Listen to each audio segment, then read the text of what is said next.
Hi everyone, here we are again with Robert Grant in this live simulcast. I'm doing both on Facebook Live as well as on Instagram Live, and really a pleasure to be with you today. It's a beautiful day outside.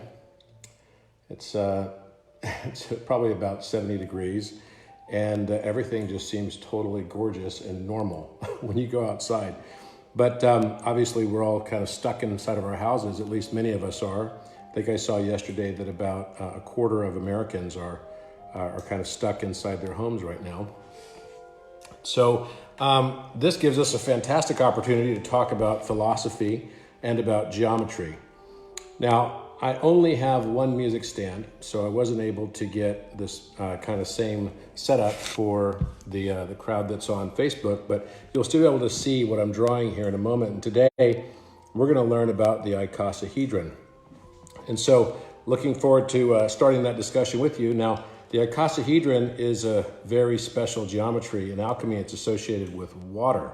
And I'm going to be taking you this and showing you how to draw both a hyper icosahedron and a regular icosahedron. And so let me go ahead and set this up for the Facebook Live folks. Let me go ahead and put this up here. There we go.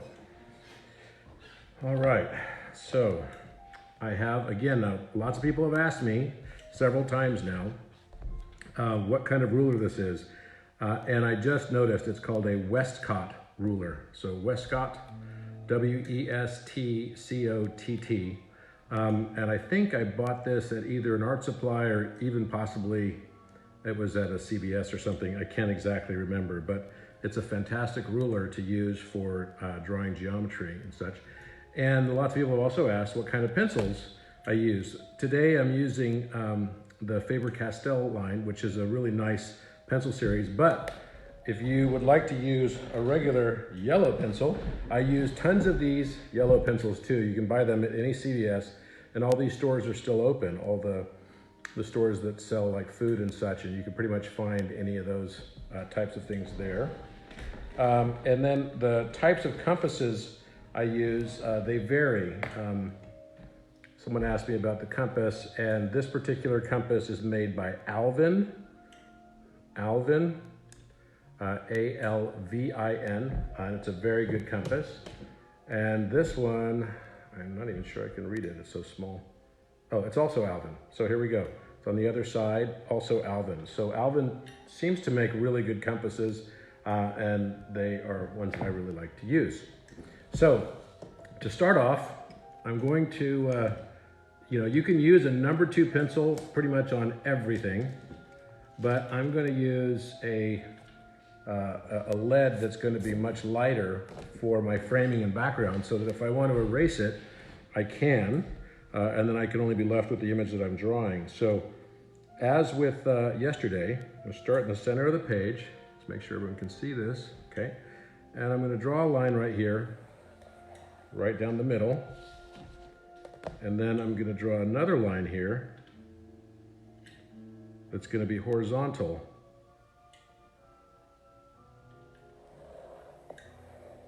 And people ask me all the time, why don't I do this on computer? And I do lots of geometry on computer, so don't think that I don't. But there's something very special about drawing by hand this kind of geometry. I don't know what it is, but it kind of puts me in a somewhat of a meditative state, in fact. And the benefits for consciousness are significant. It's very similar to meditation for me. So I'm now going to start with a circle. So I've set this circle. Let's just see how wide this is. So I've set this at, let's see, I'm going to take it to 4 inches. So I can measure right here. Just about 4 inches right there. That's tight. And then I'm just going to take this and draw a circle. So everything starts with a circle, and circle is very special because it is the feminine form, and the flower of life is based on circles. Now I could do this with a flower of life background, but I'm actually going to show you the fast way to get through this. You still start with a circle, so it still has the feminine aspect, but now we're going to draw Metatron's cube, and that's what we learned the last couple of days, and hopefully you're getting better at it. So you draw a circle, and at each of these north and south points, I'm going to now draw a line like that, draw another line like this, and I'll do the same thing over here. Draw another line, and this gives me the base of the triangle, the two triangles that I'm trying to draw, so I can create the Star of David or the Merkaba. So I'm drawing first the masculine, taking great care to make sure I'm like doing it very exacting and carefully. I'm going to draw the bottom part of the male ascending triangle. And the reason it's easy to remember this is this represents, if you can think of it like this, the male genitalia. And the female genitalia is the triangle pointing downward. And the two meet at the center, and that is, in a geometrical sense, divine, when the two are marrying and meeting up at the center.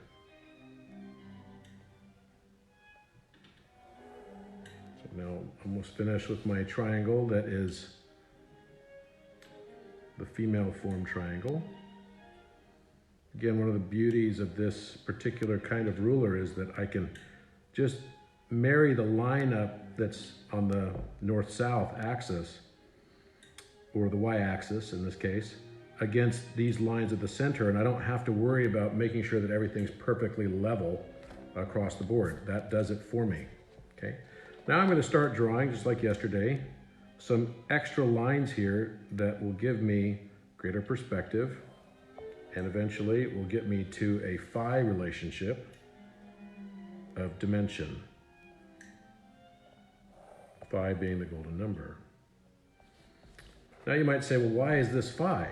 So you can see here that this is a equilateral triangle. Equilateral triangle means that each of the sides is equal. You might remember that. Then there's an isosceles triangle where you've got two sides that would be equal and the base is going to be different. Okay? Well, when you have a triangle that is the arm of a pentagram, okay, the arm of the pentagram has a different angle inside of it. The angle inside, see this angle right here is 60 degrees, right?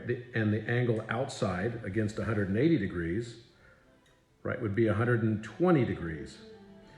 Well, the inner angle of a pentagram, which would be a 5-pointed star, would be 36 degrees. And in order to make that inner angle, as part of the beauty of the Metatron's cube, I'm now going to do this, right? Take this line and I bring it over to this point, halfway point of the equilateral triangle on the other side. I do the same thing over here.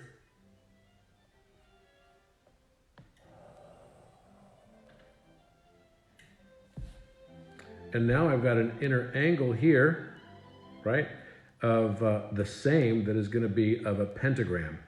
Okay, so that inner angle of the pentagram is going to be 36 degrees, and that allows us to basically create the angles of the pentagram. And it gives dimension to the world of sixness, or hexagrammic world, I guess you could say.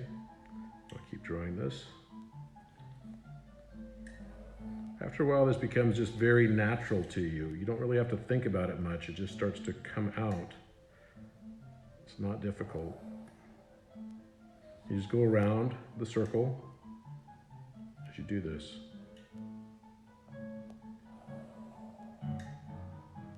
Now, there are lots of different ways to draw an icosahedron. But let me take a moment to talk about the one we're going to do today. We're going to do one that is sitting in a hyperdimensional form of the icosahedron. Because I know you guys can learn off the internet how you want to do basic stuff. So I'm going kind of jumping more into, I would say moderate, not advanced, but moderate level. Because I know a lot of people that are in this class and doing this are doing this because they also want to learn new things too. Okay, and here we go. Lots of people have also asked about the music I'm playing in the background. I do like to have classical music in the background while I'm doing this, but sometimes I listen to all kinds of other stuff too. You name it, Peter Gabriel or Sting or whatever. But today, this is Pandora's Mozart. So here we have now this octachoron polytope, which is two hypercubes basically integrating into each other, which is pretty cool. And now, where do we go from here? Now, yesterday we talked about how we could create a dodecahedron just by putting a line across here, right? I'll draw a very faint one here for us so we can review. And then putting another line across here. This is giving me the dodecahedron form. It gives me 12 sides around it.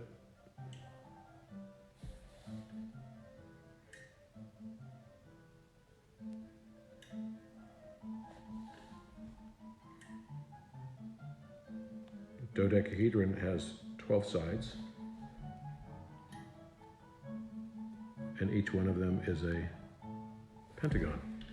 Okay, so then from there, you saw yesterday that we can draw a dodecahedron by simply putting this line right here, right? And then we've got this already. I'll do a little bit darker so you can see it and it'll pop out for you. Just a quick review.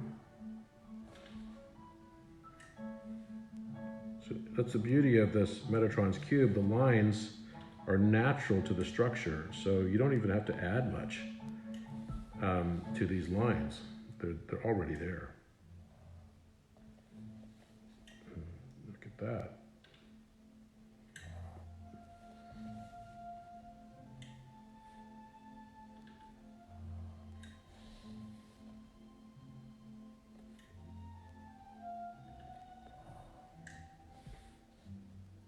Here's another one.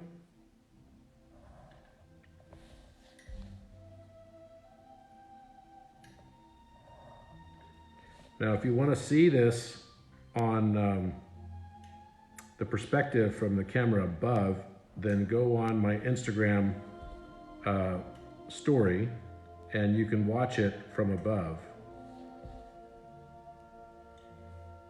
So you can see more detail on this, and that will be up for 24 hours on my Instagram story. But the Facebook Live version will be up longer term, so that's possible with Facebook. It's not as easy with videos this long on Instagram for some reason. So this is just review from yesterday still. So now we have this really cool dodecahedron.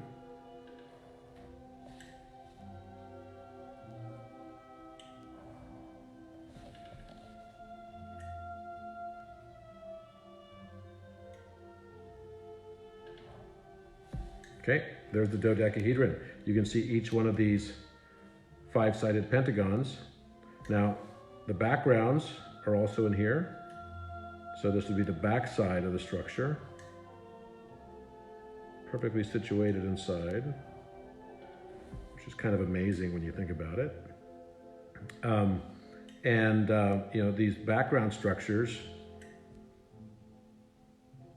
are, again, inherent to the geometry themselves.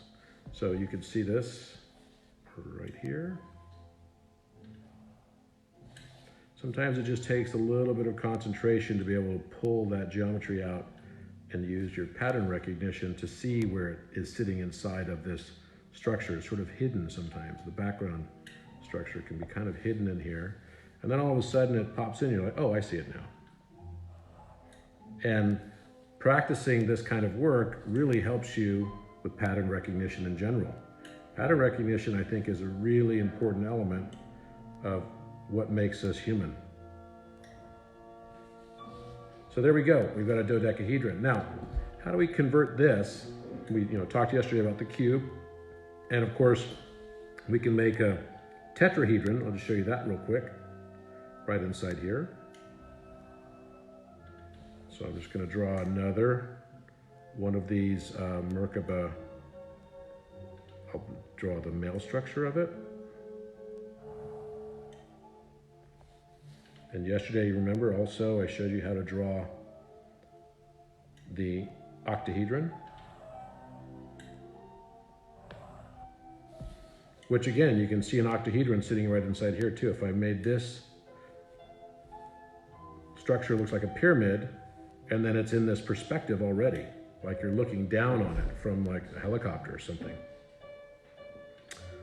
So now with the icosahedron, the way that the icosahedron works is I'll basically do this from the outside structure up here, because I'm trying to also show you how to do nested geometries.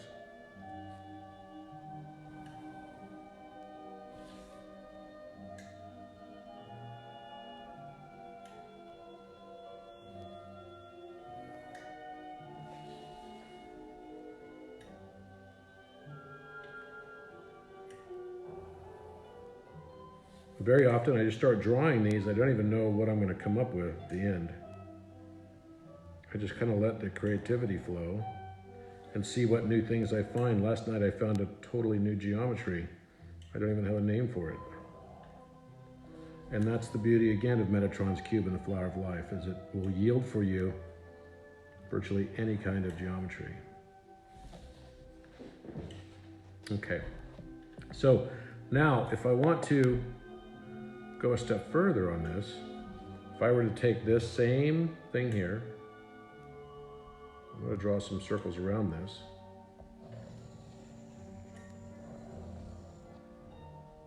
Which will make this kind of like a larger type structure.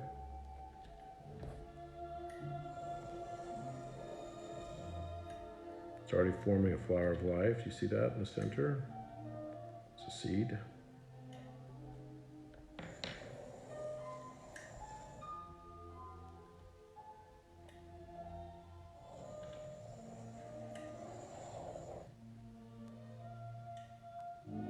Six circles on the outside.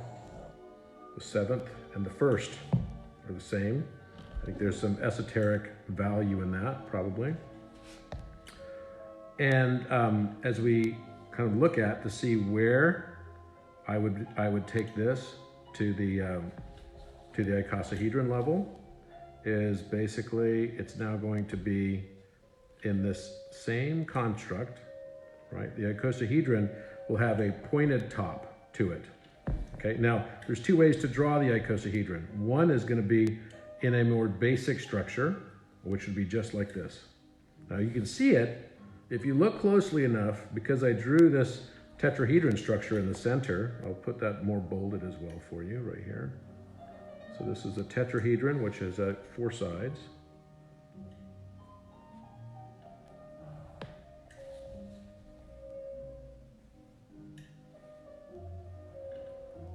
So this structure right here becomes your tetrahedron. But in addition, I can also show this as I'm going to put a little bit more bold here now so we can see this even better. Okay, so one way to draw this is I'm going to basically draw this just like this, really more bold so you can see it, differentiate it.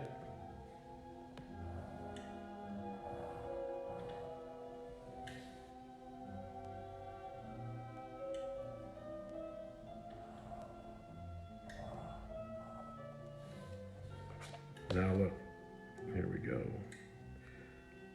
even adding any lines. And here I have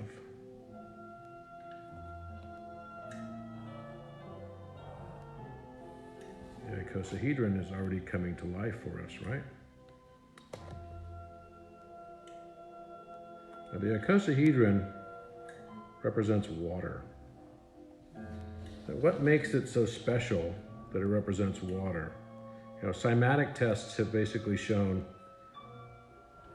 as well that if we can structure water, the structure of water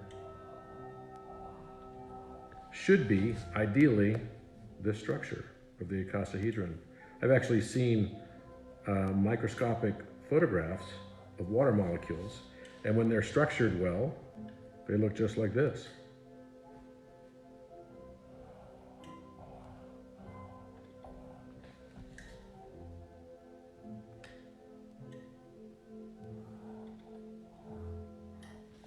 So now you can see all these triangles coming out, and I'll bold these up for you so you can see it.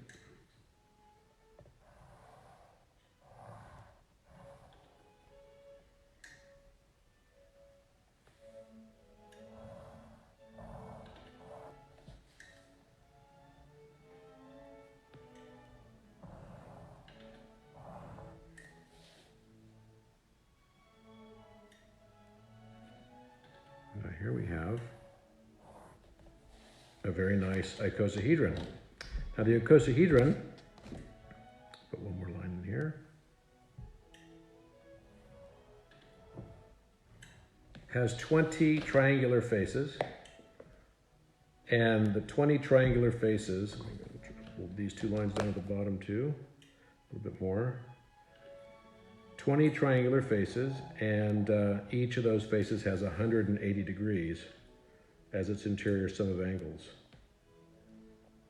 And with 180 degrees as its interior sum of angles, that makes it very special, because then the sum of its angles is 3600, which is matching up with something else that we know very well. 3600 and 360 is representing, of course, the circle. So everything comes full circle.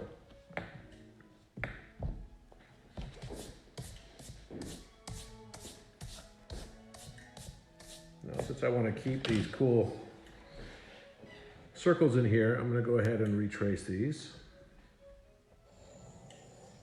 just quickly. I can kind of zoom around and do this.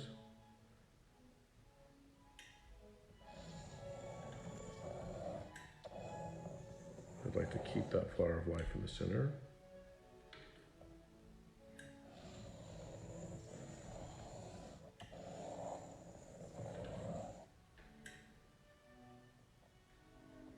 Now see how easy that was?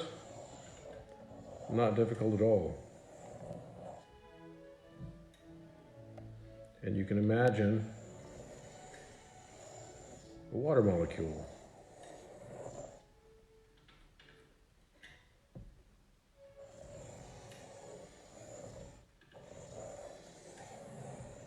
And how properly structured water should look. I've seen the pictures of water that's not properly structured. Water is extremely sensitive to what's going on around it. So there's a lot of work by Dr. Emoto from Japan, who's since passed away, that basically showed that water was even sensitive to our emotions, as well as just the resonance frequencies around it, adjacent to it.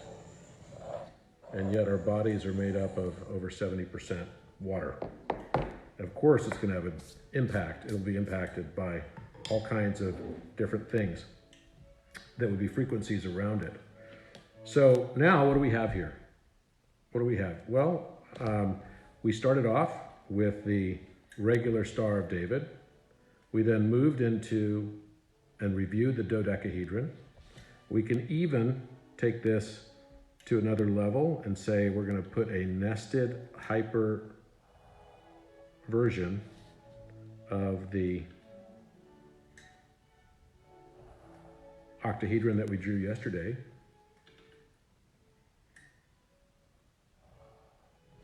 You guys are going to be nested geometry masters here pretty soon. Practice makes perfect. So here we go. And now we've got everything inside of a water molecule. We have a cube as well, right in here.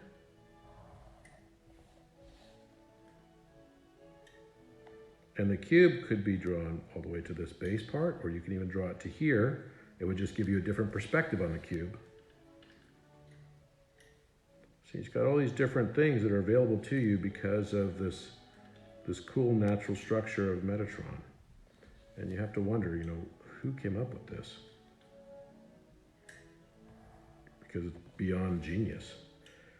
That someone or something or some consciousness, I don't know, came up with this idea of having one geometry that creates all other geometry.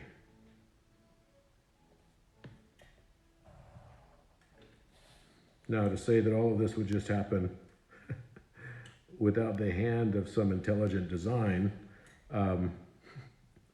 is beyond me. I respect people who have that opinion, but I don't think I can agree after all of my work in science and mathematics. It's actually pushed me further towards this type of understanding.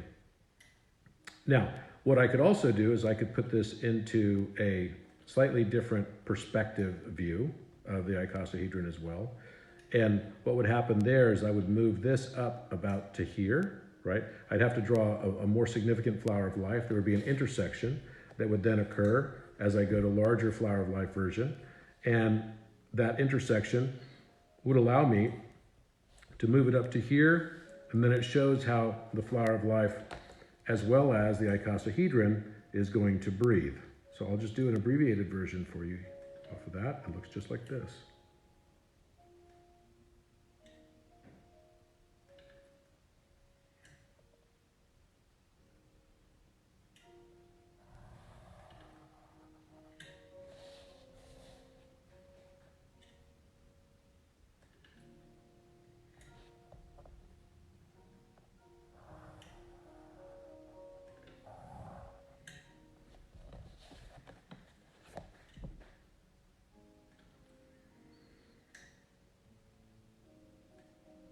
Looks like we've got a little Debussy again today.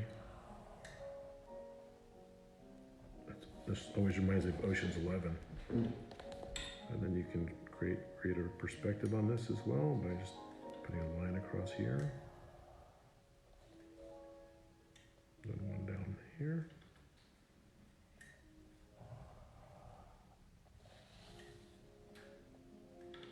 Which then shows the lines of how the icosahedron breathes.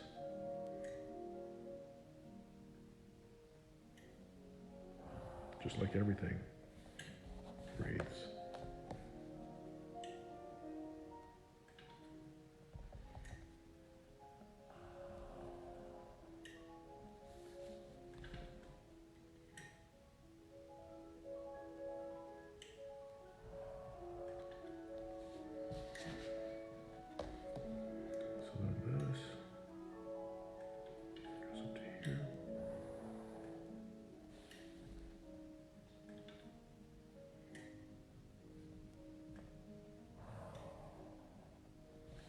This just gives you a little added perspective.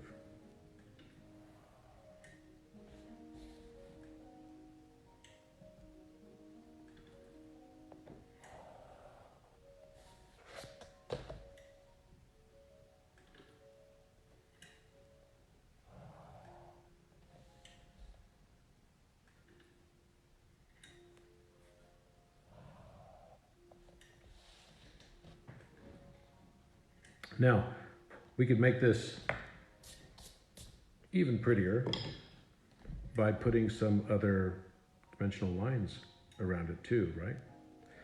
So we can do that by taking our ruler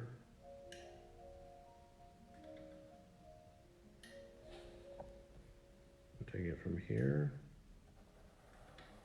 to frame on the inside. There we go. I'm just going to go ahead and let these lines cross and assume the whole thing is transparent.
We're okay.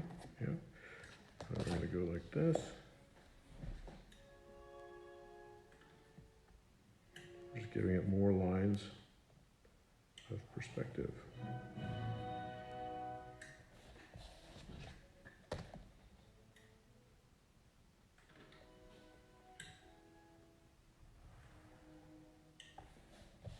So you can do this pretty easy with this kind of ruler.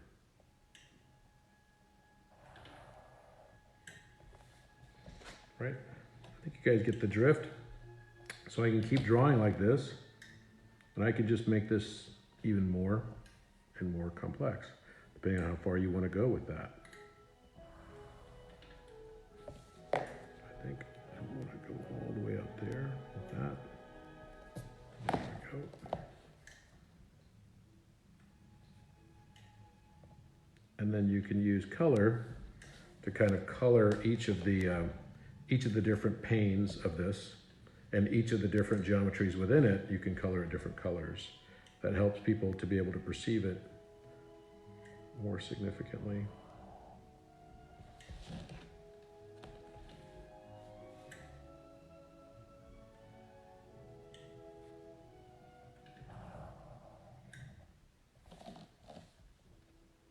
Right now I'm doing the back side of it.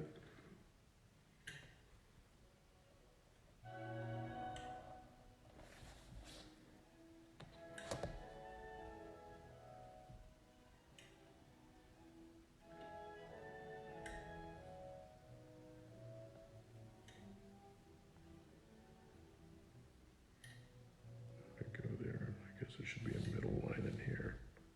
Yeah, there we go.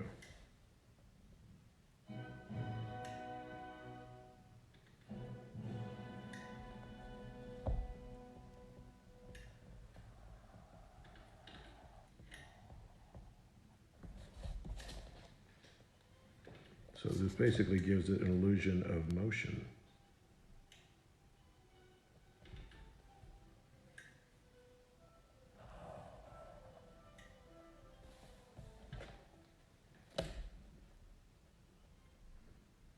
And sometimes it's hard to see where you're going with it until it finally pops into your mind. And then you can see how everything is symmetrical.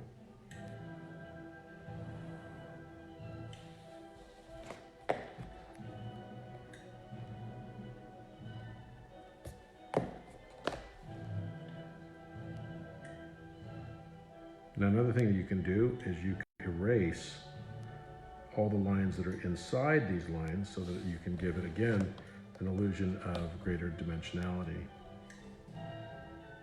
But these are all things that you can do with your own sort of stylistic approach. And that wasn't as perfect, there you go, but still, there are no mistakes.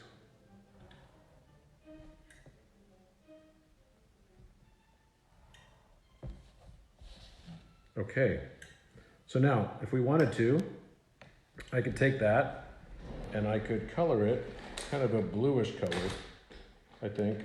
That would look probably pretty cool because it's water after all, right? And so people ask me what kind of colored pencils I use, and let's see, what is this called? Prismacolor Premier. So then you just start coloring. It's just like coloring when you were a kid. It's no different. But one of the things that's interesting about this is that as you color, you want to actually press down pretty hard. It's not like the soft coloring. Now it depends on what you're trying to create, you know, what's the look you're trying to make. But you can make these colored pencils look like paint. It's pretty incredible.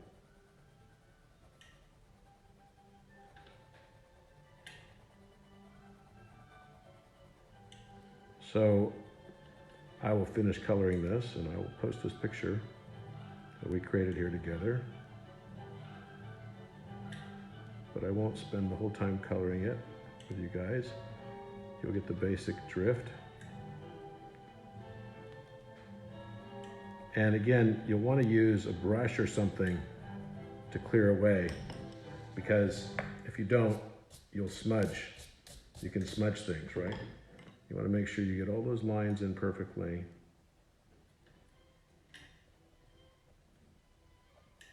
So the color's coming really through.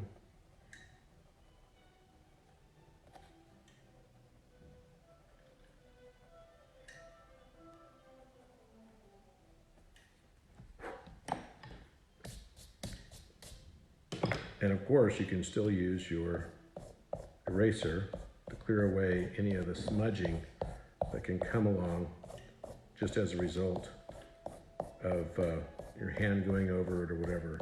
And again, the white erasers are really perfect for that. Highly recommend it. So there we have an icosahedron. And I will post the picture after I've colored all of it later today. But that's basically what I wanted to show you today. Now, I'm also going to try to answer any questions that I can with the group. So go ahead and ask away. Got time to take all kinds of questions today. So looks like we've got quite a few people on both Facebook and on Instagram. And let's see what we got here. So you're going to find some questions here. I'm talking to the Facebook group now as well. Okay. Okay. Yes, this video will be saved. Geometry. Okay. Mostly just comments. Please go ahead and ask any questions. Let's see what we've got here on Instagram. Lots of comments.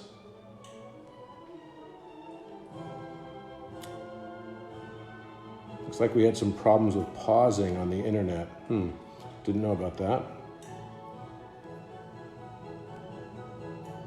Okay. And lots of comments. What are we listening to today? Listening to Mozart today. Bonjour from Cannes. Thank you for your offering. Yes, I saw your videos and dreamed of sacred geometry and many other symbols. What meaning does it have? Yesterday, we were learning about the dodecahedron. I drew one today as well. The dodecahedron represents the ether or vacuum or spirit in alchemy. And it's kind of the highest order of getting up to higher consciousness. It's also the structure in many ways of, what we would consider ether. There's cubes, and of course, cubes play a significant role, but then there also are dodecahedron. And the dodecahedron is also believed by many, including Kepler, to have been the structure of the universe. So I'm going to show you. There's a dodecahedron right there, sitting in my office, and it's got this little armillary inside of it as well. Now, next time we're going to learn about the cuboctahedron, that particular shape right there. And I'll do this also for the folks on Facebook so they can see this. There's the dodecahedron and the cuboctahedron both. The cuboctahedron is a very, very important structure that relates to 24ness. It has 24 edges, and it relates also to the prime number pattern. And we'll talk a little bit about that next time also.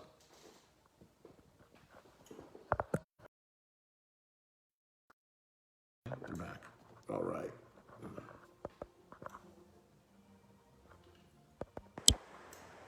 There we go. My goodness. Okay. It means you should do it. Do what? All right. Any other questions? You know, lots of people are also asking me about, my thoughts on coronavirus. And looks like we got some other questions also here on Schauberger, so I'll save the coronavirus stuff because I think we're all kind of tired of listening to it and hearing about coronavirus.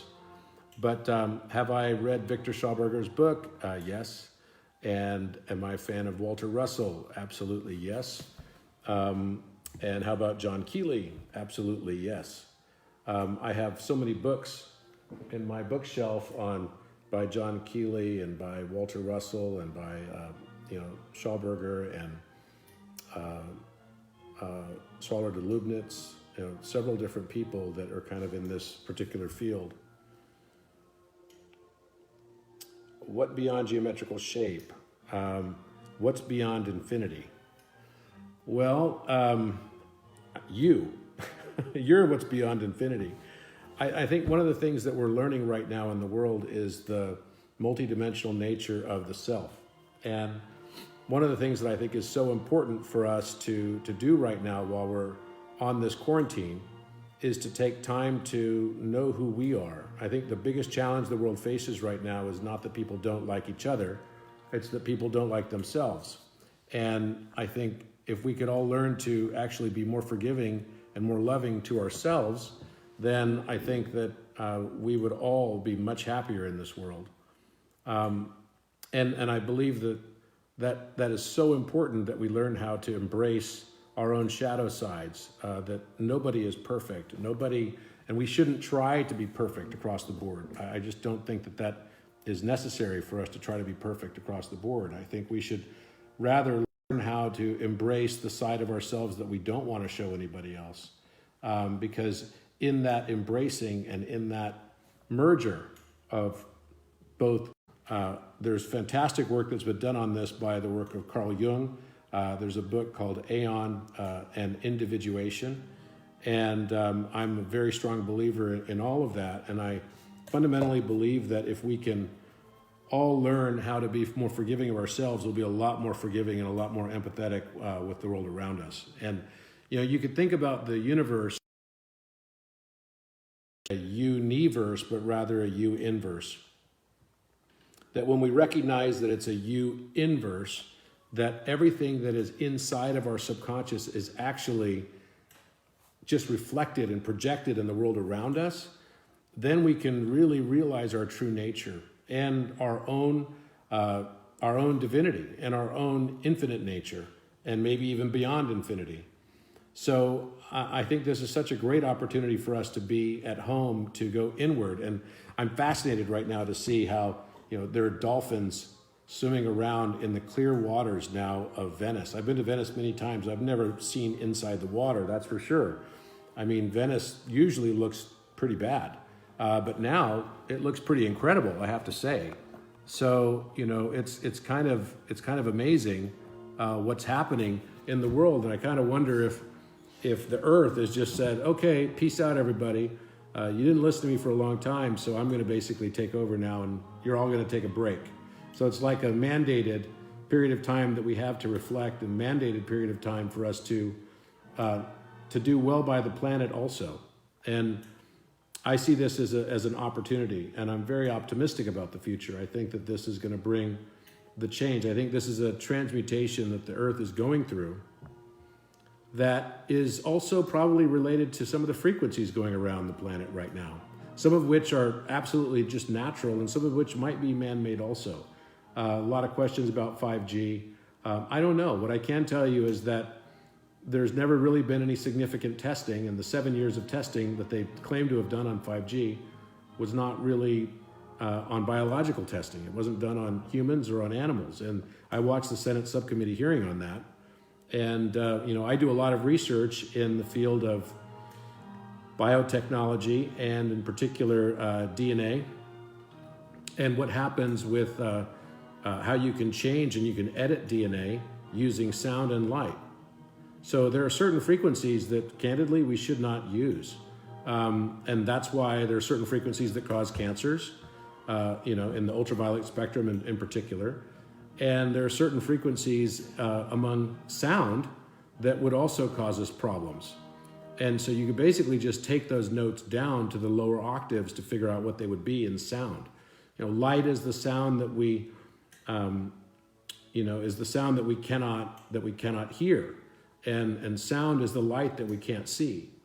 And I think, there's a lesson to be learned here for all of humanity. But I think the biggest lesson of all and the biggest opportunity of all is for us to learn to like who we are rather than the fake personas that we all create for ourselves.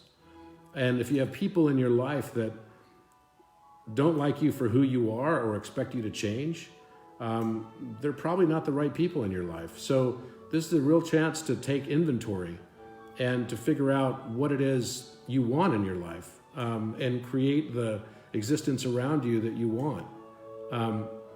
The 440 hertz frequency, someone just asked about that, was not a standard until 1939, and it was put in place by the Rockefellers, the Rockefellers had a lot of control at that time, and there was an international standard that was made in 1939. Some believe that there was some connection to the Nazi regime over that. I don't know that I can go that far to say that. But if you want to listen to the difference between 432 hertz music and 440 hertz music, I highly suggest and recommend you to do so, because you can find it on the internet. Just go to YouTube and find 432 music versus 440. Just do a search word on that. And you'll find, I think it's a Dutch or Danish guy who plays guitar in both keys. And it's pretty amazing how the difference for me is it's slight, but it's noticeable. And what is very noticeable about it is there's a greater etheric quality of the music. But beyond that, from a geometrical sense, the geometry is clearly pointing us towards 432 tuning, because you don't get perfect closed geometries with the other kinds of tuning mechanisms. So, for example, if I drew here, 432, okay, so I'm going to go ahead and try to show you this. Okay, and hopefully we can get the people on Facebook to be able to see this also. Okay, so 432 tuning is, let's add these up. So 4 plus 3 plus 2 equals 9, okay? Now, if I were to draw a triangle is 180 degrees. A square is 360 degrees, okay?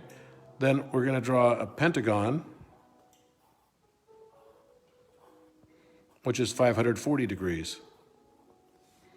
And then a hexagon, which is what we've been doing all of our work off of the last couple of days, 720 degrees. And I could keep going with an octagon and everything, right? Well, an octagon is going to be 1080 degrees.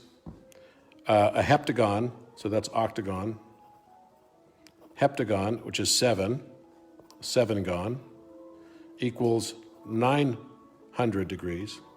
Now notice all of these numbers always sum to 9. So 180 equals 9, 360 equals 9, 540 equals 9, 5 plus 4 plus 0 equals 9, 3 plus 6 plus 0 equals 9.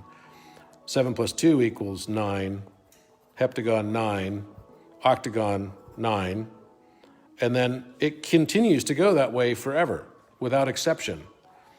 And when you convert that into Hertz frequency, the only way to get perfectly closed geometries in Hertz frequency is also by going with 9 base music. So 9-bass tuning. So when you start with 432 tuning, one octave below that would be, and this is an A note, right? And when we do this in geometry sense, it's creating another overlay geometry on this, which is a circle. So this 432 is also equaling 360 degrees. So this is a conversion, right? So then the next note would be A sharp, and that goes up to 450. Again, adding up to 9. So this is hertz. All these are hertz. So then you've got, right, a B, because A sharp is the same as B flat, and that comes out to 468 hertz. So now we're basically, this is all what's called just tuning. So it's not equally tempered yet. You can make small adjustments using the Pythagorean comma and pi over 3 to make the conversion so that this has very slight variations to get it into perfect tuning standard, a very viable tuning standard.